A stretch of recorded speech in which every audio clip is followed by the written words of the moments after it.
I'm joined right now on the bench by Doug Diny. Doug's the mayor of Wausau, and I want to start off by saying, from Bridge Street Mission's perspective, both administrations have been extremely supportive of us. Your predecessor was very compassionate to the homeless community, and you, on your very first day in office, you spent 2.5 hours at the mission. That's right. So we felt a lot of support from both administrations and ongoing with you as well. So I guess my first question to you would be, and I'll let you ask some questions too, but I want to start with the question first, is why would a mayor on his first day, with all the things there are to deal in the city, be talking with a small nonprofit that's dealing with the homeless issue? Well, I have to scratch my head a little bit. I thought maybe you contacted me first, but I was watching. I'm sure I invited you. Yes. But you made time. Yes. In your very first. That first week, a lot of people came and visited. You were one of them, and I felt it was a compelling story. I've seen the news out on you and what you're doing, so I was familiar with you tangentially, but having given the opportunity to come take a look, it was a good experience. I'm glad I did it, and I think the more we do that, the more buy-in you get, and I think your success is evidence of convincing people you're doing a good thing. Okay, so is homeless issue something that's on the mayor's desk? It is. I talk with our police chief, and I understand he's on the docket for tomorrow sometime. Yes. And it's on his mind almost daily and a couple times a week for me. So yes, it is one, I guess you consider it an issue, but two, it's a fact of life here, living in a city where you have different layers of capacity for living a comfortable life, whether that's through your own fault or through other things like the addiction, the education. But it's not something we can put our head in the sand and ignore. So we need to find that right mix of compassion and logic and finances and city structure to deal with it, and the personnel we have in place.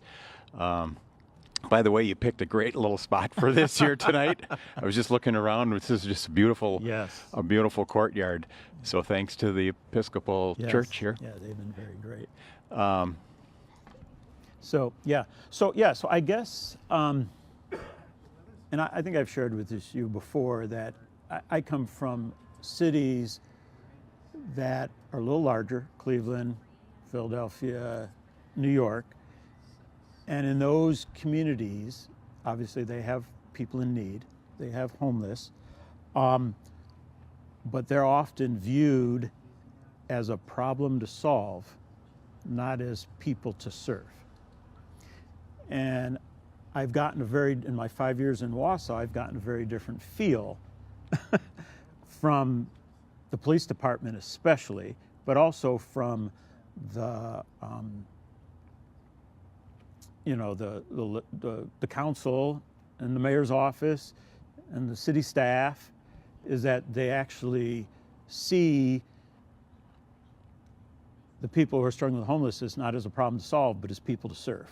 So I guess I want to commend publicly the city for that. But number two, can you comment on that in some way? Do you see the same thing, or how does, because I'm sure the mayor's office gets calls like, what are you going to do about these people? Sure, there's both sides of that coin. Is that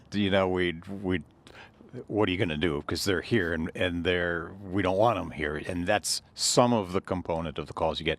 I would say that's not the vast majority of those calls, but I don't know if you were around. You weren't around here then, but if you remember, and many folks will, the old Wausau insurance commercial that they talk about. Wausau is they had the spelling bee commercial where the girl is spelling Wausau, Okay. and then goes on to say it's a small town in central Wisconsin. I mean, it's the message that Wausau Insurance was sending is that we're a big enough town. We're a company we can trust because you're in a town where we can trust one another. Okay. And we're a small community. So I think it's ingrained in our community to be compassionate.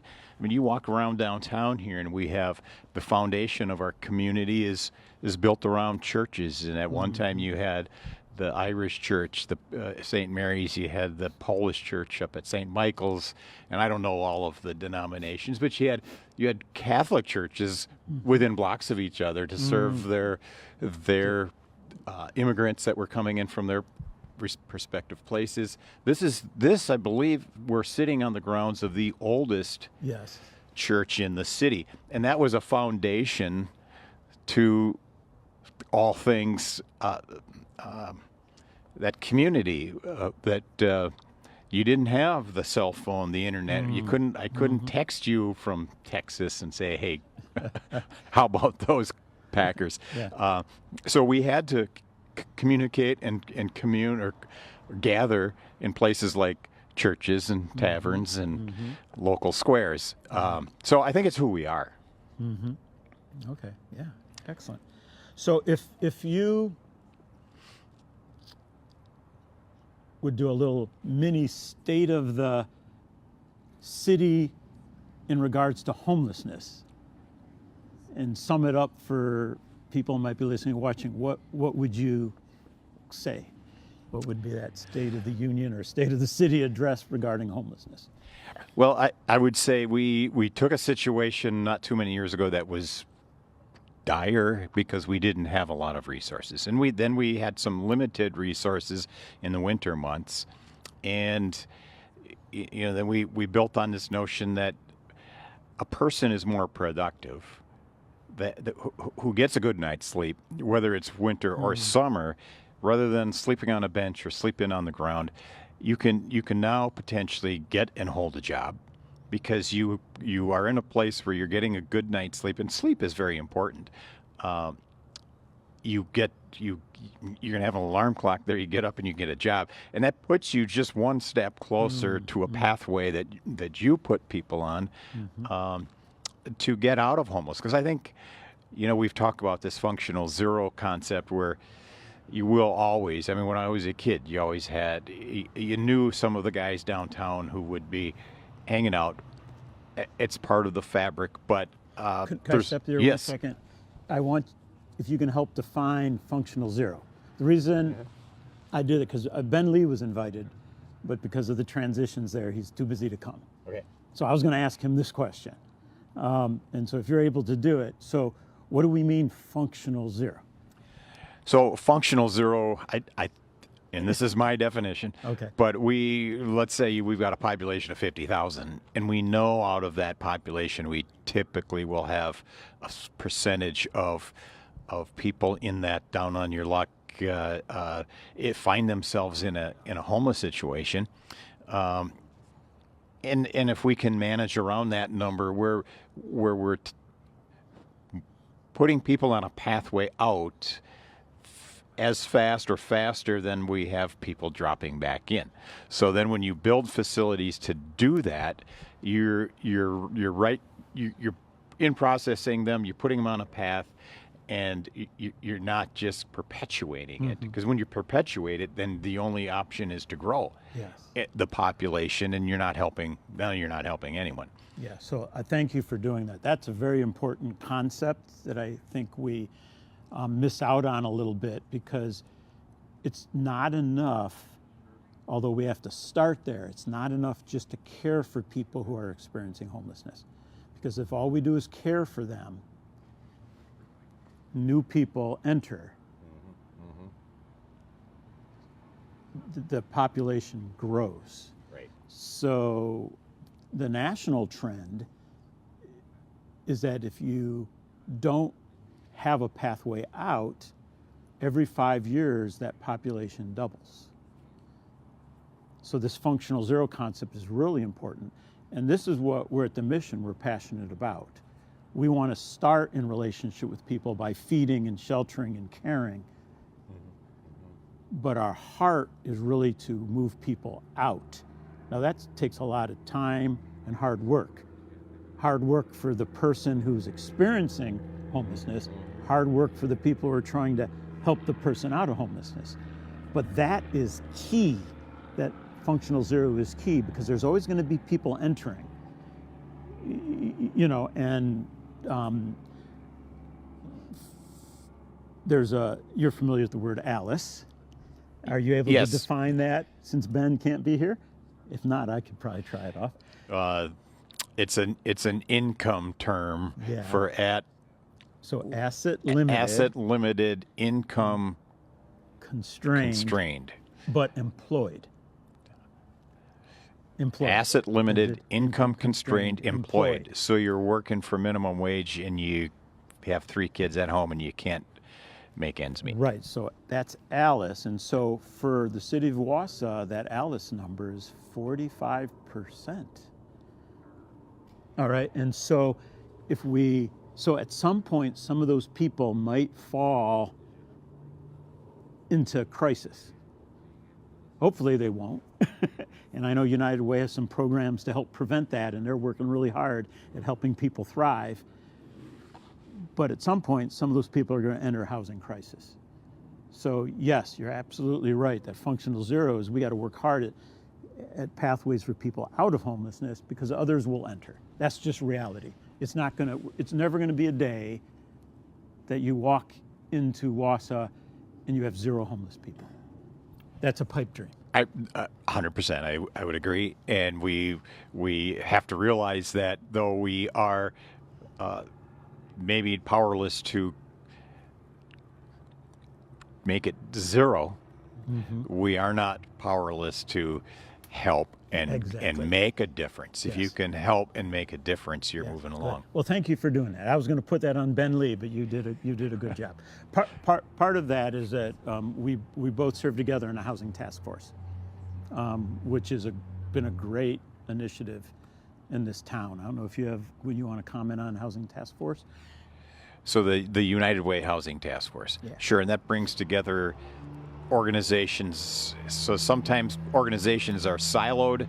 They do one thing, like help you pay your rent 1 month, or help you pay your heating bill, or help you insulate your home so you don't spend so much.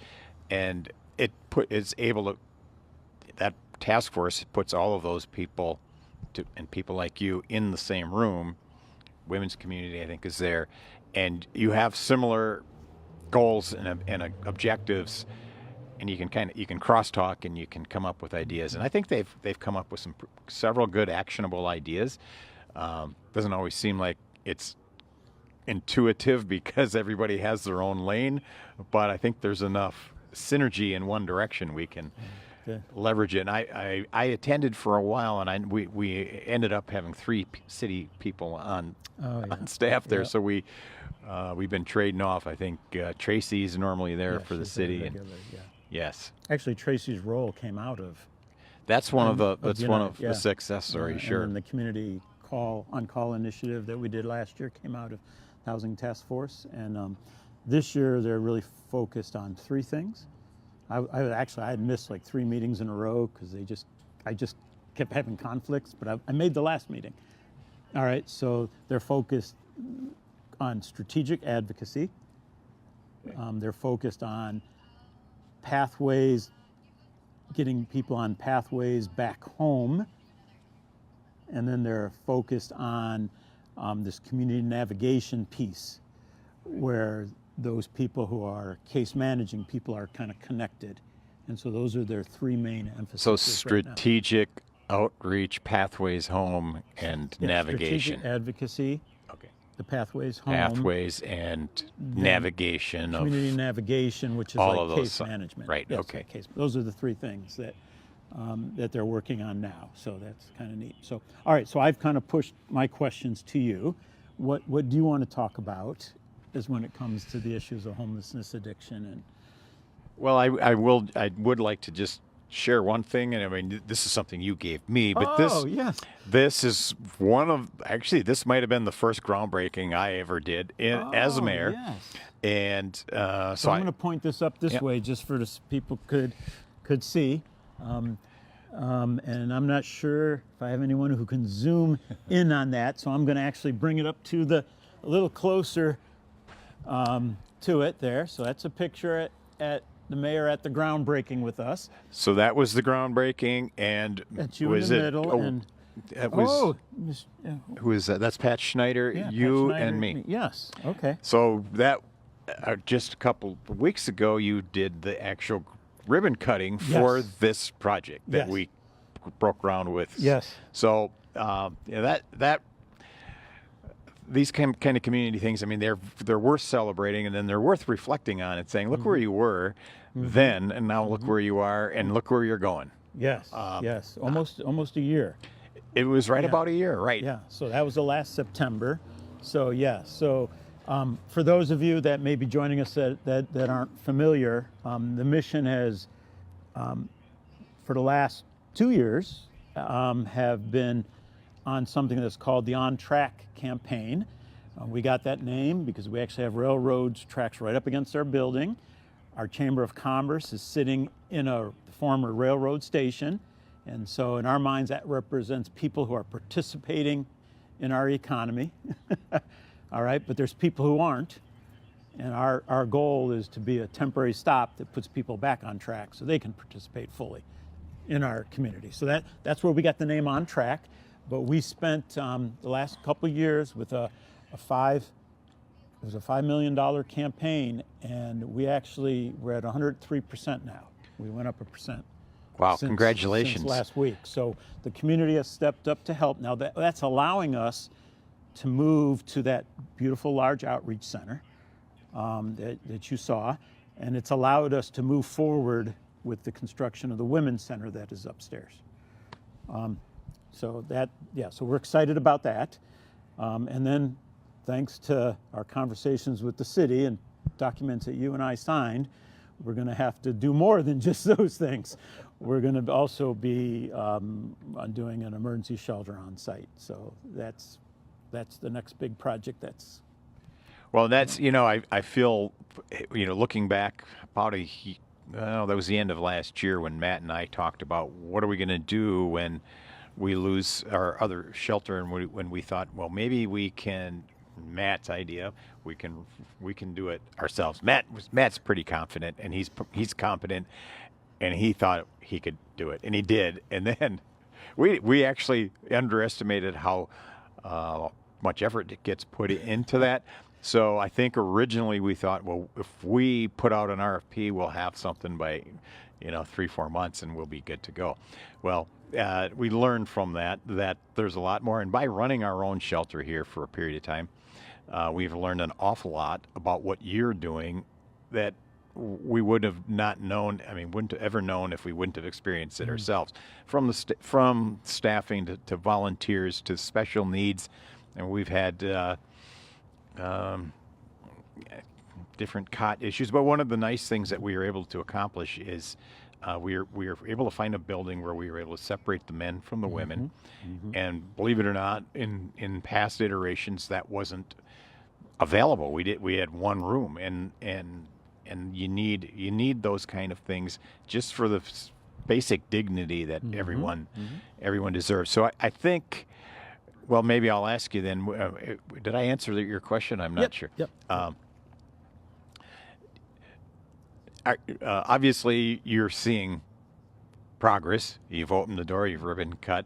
How's the reception been since people have now getting a chance to experience that new feel that you have? Yeah. So I wish Alan was still here. I'd have him answer that for you. So I think people are surprised in some ways that this is for us because we wanted to do something nice.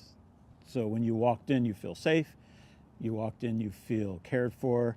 You walked in, you have some dignity, and you have that space. And so that's what we've seen. We still haven't fully extended our hours. We have a little bit of work to do on some of the peripheral things. We're open, we're serving meals, so we still have a little bit of work on some door hardware and security systems, but we hope by the end of this month then we're expanded to back to our full 10 to 3 time frame. And we're getting more and more people because word's starting to get out that we're there, and people are coming. So what we have been getting is a lot of inquiries for women looking for recovery services, and that's not going to be open until next spring, and so the urgency of that, and that's why we wrote into our proposal with the city is that we don't want to take this on if it's going to prevent us from opening that women's center, because that's right, and that is a key component, because maybe we could talk about that. Is there is maybe just because of tradition where you didn't have as many women in this situation, but there's more women now in this situation, but there never was a infrastructure out there for them. We do have the women's community here that has somewhat of that role, but there aren't that I'm aware of. We've got some VOCA grants for some of the violence against women funding, and it was cut last year by the state to the city, so it got cut in half, and that's. It's hard to justify that of all things that get cut, yes. is one that's already on the minimal end of acceptable, or if you could even call it that. So can you enlighten us on what that segment is going to do? Yeah, so you mentioned women's community. They have a nice facility. They do a really good job. They specialize on those with domestic abuse, right, or trafficking, things like that. So they have a lane that they do really well in. Then the Hager House exists, and they work with moms with kids. What we've experienced at our outreach center when people come for lunch is about 30% consistently over the last 4 years of people who come to our outreach center who say they're in housing crisis have been women. And so we had 30%. 30%. Wow. So we have a men's recovery center. And so actually as we're working on our building, when we're done with our renovations, we're going to be able to house basically 40 men and 20 women. So it's kind of the same percentage. So our recovery center is kind of set up the same way. Actually, our plans for emergency shelter, 40 cots for men, 20 cots for women, and then 9 special needs cots. So it's kind of that same, that it's not ratio. It's that same ratio as what we've been seeing. But the women's need is the most urgent, just because it hasn't been there. And quite frankly, the streets isn't as safe of a place for women, or trying to avoid the streets. Right. There's compromises that they end up making, and they put them sometimes into dangerous and unhealthy situations just so they're not on the street. And so that's critical for us to get that up and running. And so it's being framed out now, and we're getting HVAC. People are working, and then we'll move on to plumbing and electric. And so you're getting all the skill saws and construction noise, or you? Yes. Oh, yes. Yes. We have. Yes. Yeah. That's been our life for the last year and a half. But it's coming along, and we're excited and we're thankful. So are there things that I'm sure you've put out some information here since you're going to be here 24 hours. Yeah. Maybe that the city should know about, maybe could do more things. I think we're doing a volunteer with the council another night at our homeless shelter, so that they get another, because we've had one night of council, the Common Council volunteering. I think we had 6 or 7 over there. And I think it's an eye-opener for somebody who's never done that before. Yes. And they'll have another chance. So just a better feel, and maybe have a conversation like we're Yes. having here with somebody who you wouldn't normally talk to because your paths don't run into each other very often. Yes, yeah. Proximity is an important word. Okay. Proximity. Proximity. So, our founding family basically made a choice to go and cook out in the gazebos under the Scott Street Bridge as a family and meet the unhoused community. Okay. All right. So rather than just driving by, look at those homeless people down there. They put themselves in proximity with those people. Okay. All right? And that led to all that you see happening with the Bridge Street Mission now, because one family was willing to get in proximity. And so when you actually meet people and know people as people and spend time with people, your perspective of them changes Sure. drastically. Right. And I think even in some of the bigger picture type things, so often we're comfortable with hanging out with people who think like us, look like us. Right. I mean, everybody's in a little bit of a bubble, and in our cell phones, we have our little chat groups. That social interaction, maybe it's something.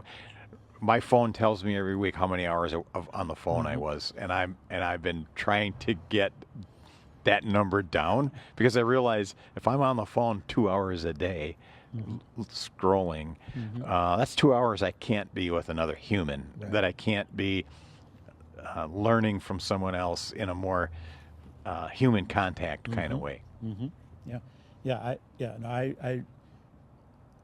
One of my, and I don't want to digress too much, but one of my experiences through life has mostly been living and serving in minority communities. And so I have some perspectives that are different than some others, and I see that as a blessing, but it's because I was in proximity. Sure.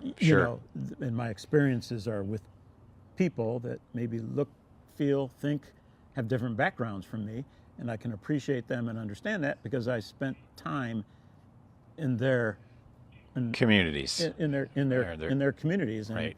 in conversation, and then you just have different. It just changes your perspective. So you mentioned demographics. Is there a shift in demographics? We talked about the more women needing. Are we seeing ages younger, older? Are there any trends out there we should be thinking about monitoring?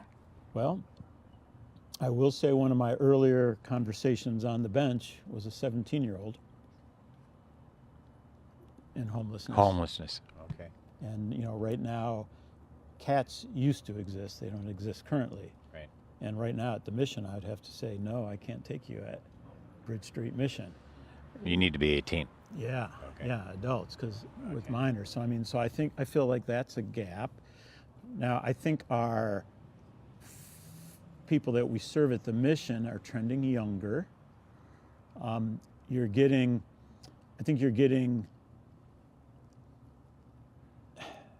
some people end up in dysfunction or in homelessness because of a choice they made, whether it's alcohol or a traumatic event that happened to them, so that they used to function well, and then something happened.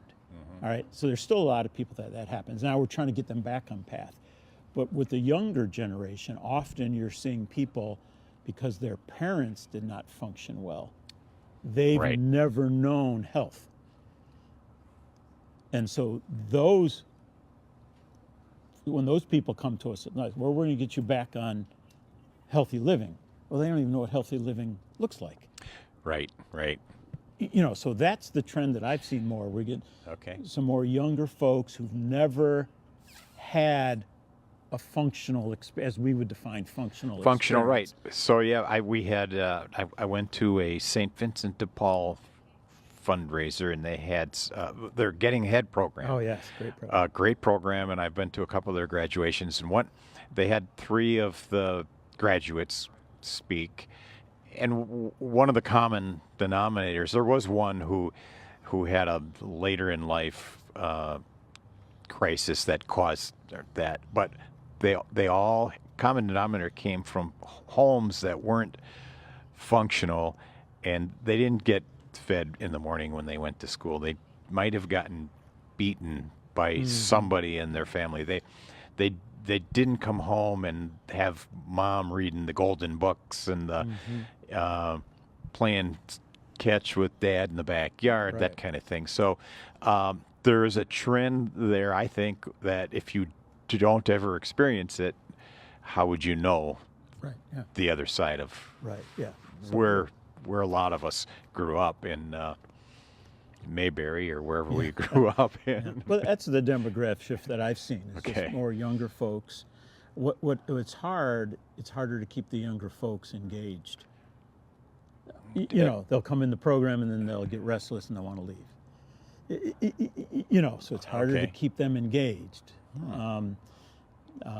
But right now we have some young guys that are doing really, really well. So we're excited for them.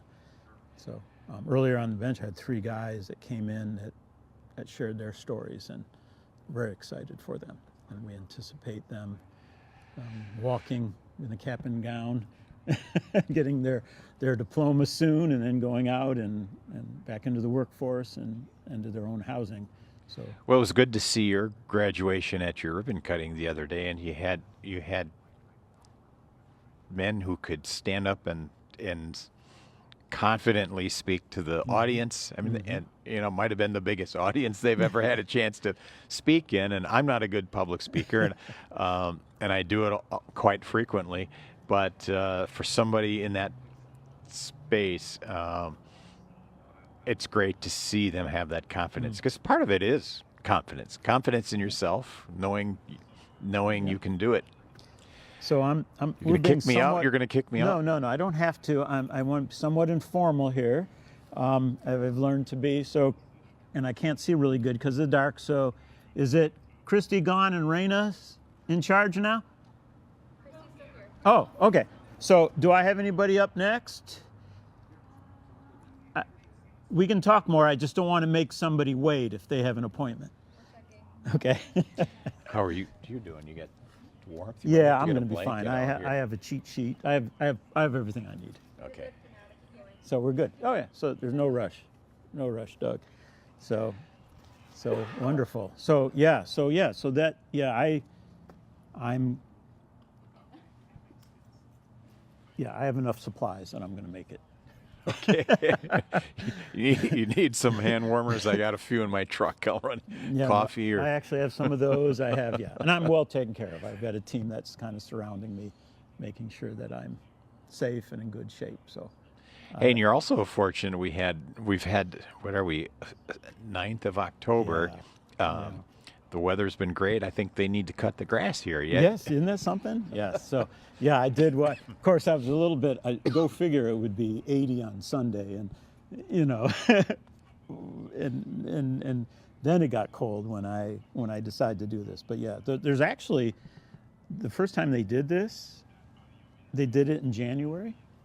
They did it in Fresno, and the director in Pittsburgh did it too. And I can't imagine January tough. in Pittsburgh. So I'm okay with this. Now, I had a call in with the director in Dallas earlier, and it was too hot. He said he was really struggling with the heat. Wow. So to find out where in the country is the right time to do this, October is probably a good month to do. I think you're in good, not too hot, not too cold. By the way, I once a month I'm on Channel 7 with Jeff Talon. They've got the 4 o'clock live update. Mm-hmm.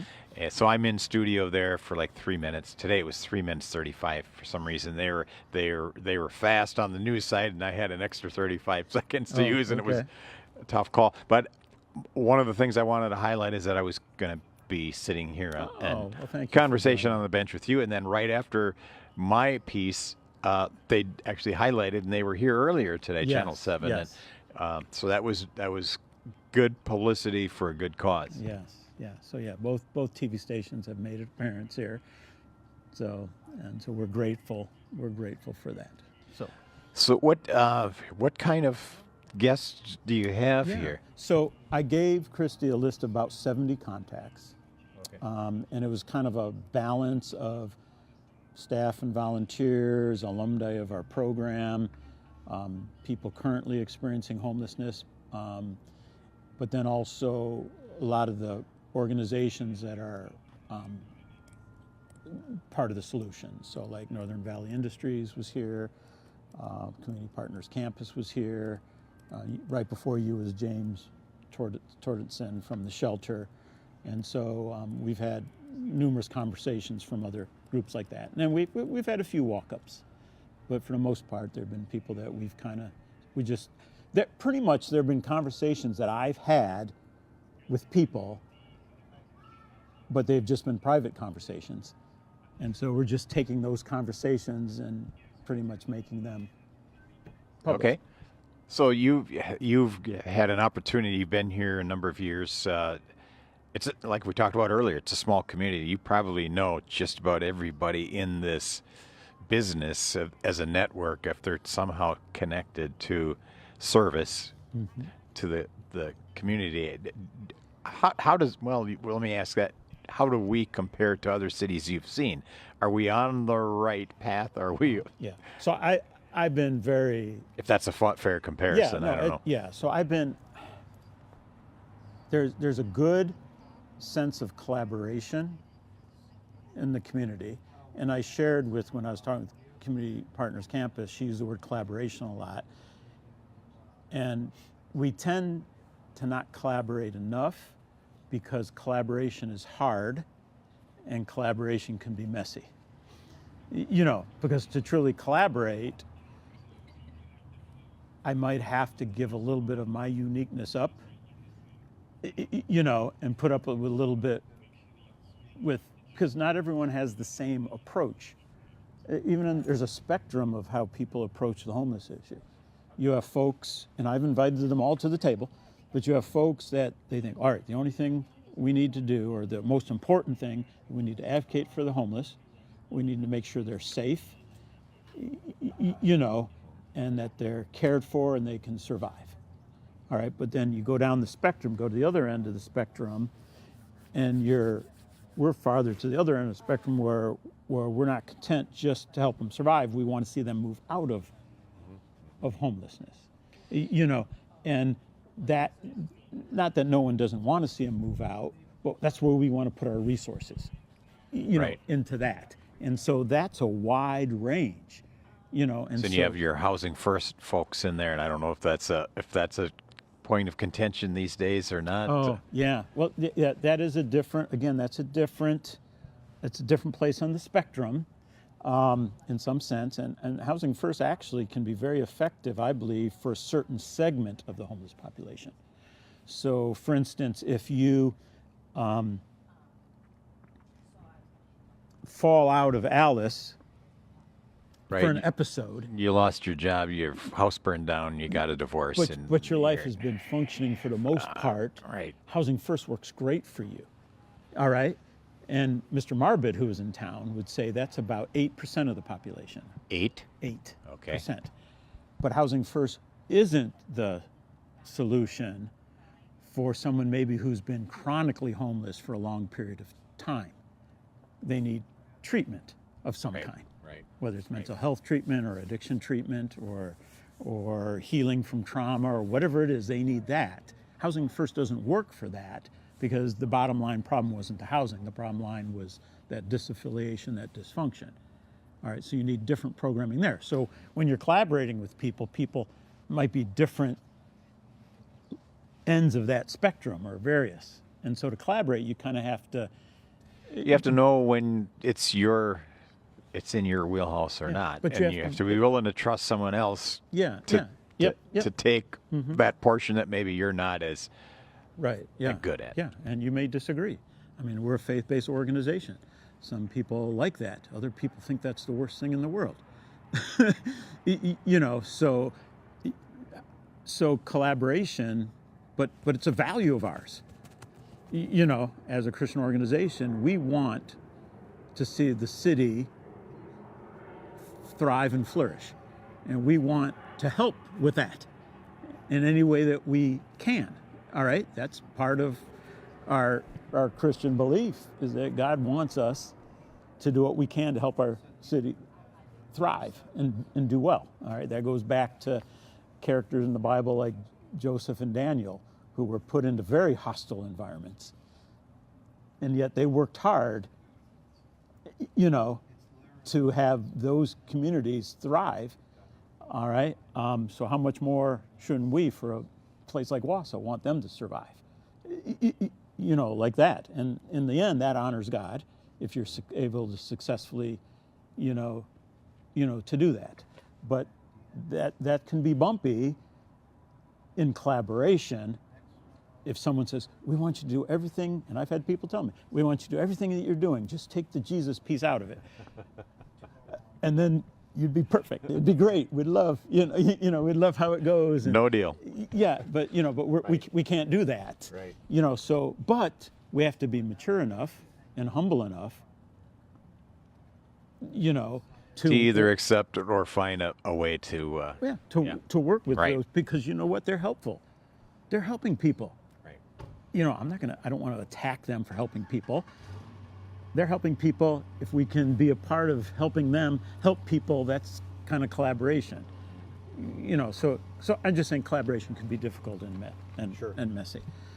How about the political scene? Do you have any other political types, like other cities, the metropolitan area? We just brought the county into our thing. That was actually very exciting to see. So it's going to be natural that people are going to gravitate here when they have a need. If you're in Anago and it's going to get really, really cold, Right. And I look around and Anago doesn't have as much Right. to offer as far as help, I'm going to find a place that does. That's just natural. That's never going to go away. But it would be great if the county and the other municipalities recognized that and played their part in helping finance that. So if one could kind of bottle that process that we went through, because I think if I would have just walked over and stood in front, or me and Matt and I would have walked over to the county and just said, hey, we need you to stroke out a check for a couple $100,000. What do you think? It was a very thoughtful process. We had right members from each governing body. We had members from each community, whether serving or in homeless business community. We had, so we had, I think, a good mix. And then when it was presented, it came from a unified and a credible source. Yeah. So I'm going to go back to the word I used earlier: proximity. Proximity. You understand that on that housing task force, you had the mayor's office, you had the Wausau Police Department, you had a Wausau elected official, you had a county administrator, you had a county board member on that.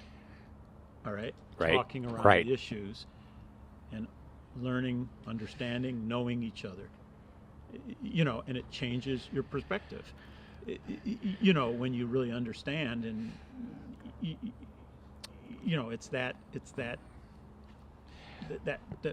that changes our thinking. So proximity changes perspective. I mean, I guess that's the only way to get a different perspective, is to change or to enter into different proximity to what you're trying to accomplish.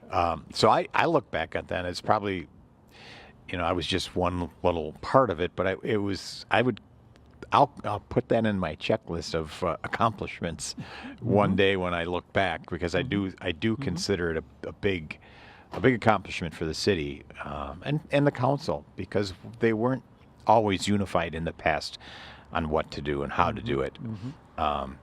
So the task force helped educate, and we got there. Yeah. So no, I think that's. I look back and that's exciting. And could it happen with other cities? Yeah, we just kind of have to figure out how to be. And it can't just be about your agenda or one person's or an organization's agenda. I learned really quick in other cities. I've always, like when I've gone to a new city, I've gone to visit churches.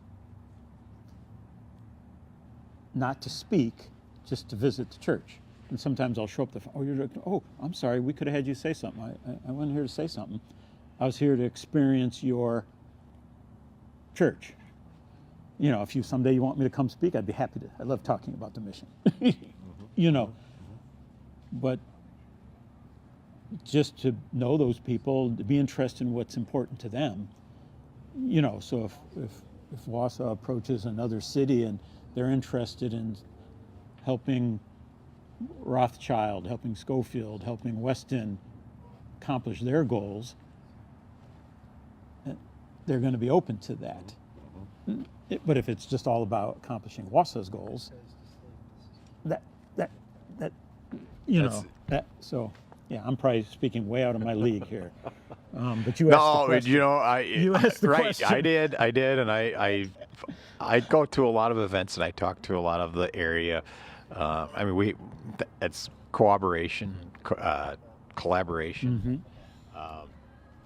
You have to do it in any type of endeavor we're going through. This is just one of them, and I think we all feel, at least the people I work with, feel that it's an important one. So when we put our priorities together, Yeah. it's in that list. Yeah.